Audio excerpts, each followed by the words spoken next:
দেখো বন্ধুরা, আজকে তো বৃষ্টি বৃষ্টি, তো সবাই ঘরেই আছে। তো সন্ধ্যাবেলা ভাবলাম একটু কিছু চটপটা করা যায়, তো ম্যাগির পকোড়া বানাবো। লঙ্কা, পেঁয়াজ, ধনেপাতা আর ম্যাগি নিয়েছি, আর এখানে বেসন নিয়েছি। এগুলো সব মিক্স করে নিই, তারপর পকোড়া ভাজবো।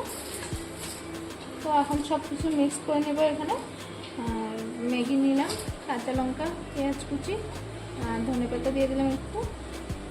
তো এটার মধ্যে একটু নুন দিব, হলুদ দিব, একটু লঙ্কা গুঁড়ো দিব, আর এই বেসনটা দেবো, দিয়ে মিক্স করে নেব। দেখো সবগুলো মিক্স করে, আর এর মধ্যে আমি একটু ম্যাগি মশলা অ্যাড করেছি। সব কিছু মিক্স করে এরকম করে নিয়েছি, শেপ দিয়ে নিয়েছি। এবার তেলে ভাজবো। এখানে কড়াইটাও বসিয়ে দিয়েছি, তো এটার মধ্যে এবার দিয়ে দিয়ে ভাজবো।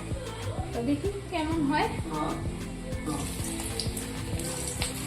কিন্তু সন্ধ্যাবেলা খেতে সবারই ভালো লাগে চায়ের সঙ্গে। পকোড়া রেডি। 1 কাপ চায়ের সঙ্গে এরকম পকোড়া দিয়ে সন্ধ্যাটা কিন্তু ভালোই কাটবে। তোমরা একদিন ট্রাই করে দেখো। তো চলো, কমেন্টে জানিও তোমরা।